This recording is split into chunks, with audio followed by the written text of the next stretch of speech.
दुनिया का सबसे बड़ा सीरियल किलर। इस दुनिया ने जिसे बिकनी सीरियल किलर के नाम से जाना, दुर्दांत से दुर्दांत अपराधी भी जिसके कारनामों से रूह कांप गई, और 70 के दशक में भाषा के जानकारों ने जिसके अपराध के लिए सीरियल किलर शब्द का इजाद किया। दुनिया की कितनी भाषाओं में अपनी शानदार पकड़ रखने वाला व पल भर में जिंदा शरीरों को मुर्दा बना देने वाला चार्ल्स शोभराज एक बार फिर 90 साल बाद आजाद हवा में सांस ले रहा है। वो नेपाल सुप्रीम कोर्ट के आदेश पर 19 साल बाद जेल से रिहा हो चुका है। करीब 2 दशक नेपाल में जेल काट चुका चार्ल्स शोभराज अब आजाद हो चुका है। खबर है कि शुक्रवार को नेपाल की जेल से चार्ल्स शोभराज की रिहाई हो गई। नेपाल के सुप्रीम कोर्ट ने उसे रिहा करने का आदेश जारी किया था। अदालत ने उसकी उम्र का लिहाज करते हुए उसकी सजा को 20 साल से घटाकर 19 साल कर दिया था।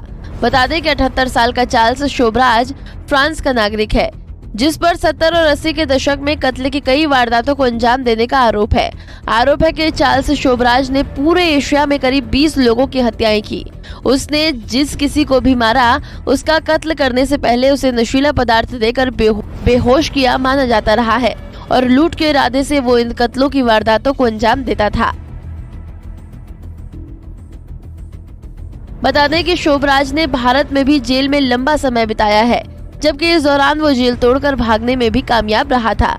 हालांकि पुलिस ने उसे एक बार फिर गोवा से गिरफ्तार कर लिया था। उसके बाद उसने नेपाल का रुख किया था और यहाँ भी उसको गिरफ्तार कर लिया गया था।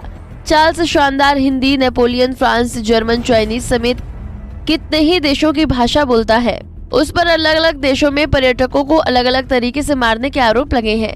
70 के दशक में चार्ल्स शोभराज एक पहेली था, क्योंकि कई देशों में आपराधिक वारदातों को अंजाम देने वाले चार्ल्स की ना तो कोई फोटो किसी जांच एजेंसी पर थी और ना ही उसके खिलाफ कोई सबूत। एशिया के अलग अलग देशों में कत्ल करके भी कानून के फंदे से बच निकलने वाले और दुनिया के तमाम अखबारों में सुर्खियां बटोरने वाले शोभराज के बुरे दिनों की शुरुआत तब हुई थी जब वो भारत की सीमा में दाखिल हुआ।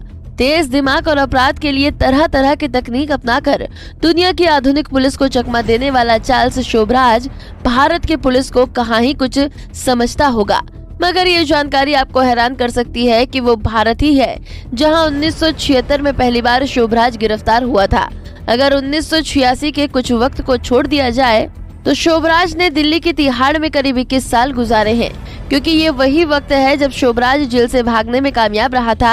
हालांकि उसे 1997 में एक बार फिर से गोवा से गिरफ्तार कर लिया गया था और फिर उसने 2003 में नेपाल का रुख किया था। शोभराज अब नेपाल की जेल से आजाद हो चुका है। चार्ल्स शोभराज का पूरा नाम चार्ल्स गुरमुख शोभराज हॉडचंद भवनानी है। ये सीरियल किलर कम से कम 20 टूरिस्ट की मौत का जिम्मेदार है, जिसमें 14 थाईलैंड में थे। चार्ल्स शोभराज ने अधिकतर उन लड़कियों को अपना शिकार बनाया था जो साउथ एशिया में हिप्पी कल्चर के लिए बैकपैक ट्रिप पर आई थी।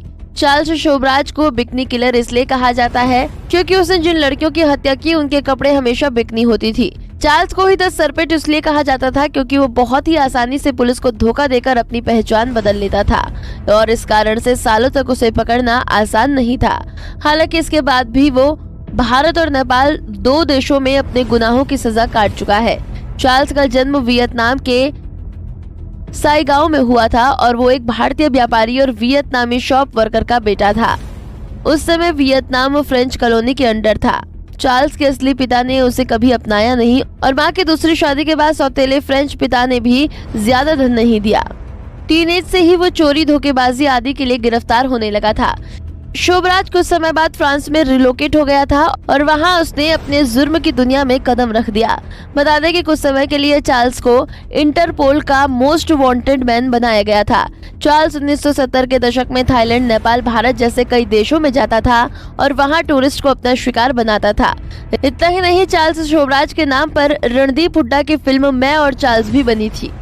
इसी के साथ चार्ल्स की जिंदगी पर न जाने कितनी किताबें लिखी गई हैं और नेटफ्लिक्स और बीबीसी की ड्रामा सीरीज द सरपेट भी बनी है। कहा जाता है कि उस पर जो फिल्में, कहानियां लिखी गई, राइटर्स ने बकायदा चार्ल्स को पैसा देकर उसके राइटर्स खरीदे थे। अपनी आजादी के मीडिया से बात करते हुए चार्ल्स ने खुद को बेकसूर बताया है और नेपाल सरकार पर केस करने की बात कही है। बता दें कि आजादी के बाद चार्ल्स के फ्रांस जाने के दौरान एक तस्वीर सोशल मीडिया पर वायरल हुआ है, जिसमें विमान में उसके साथ बैठे यात्रियों के चेहरे पर दहशत साफ नजर आती है। Bureau report, time 24 news.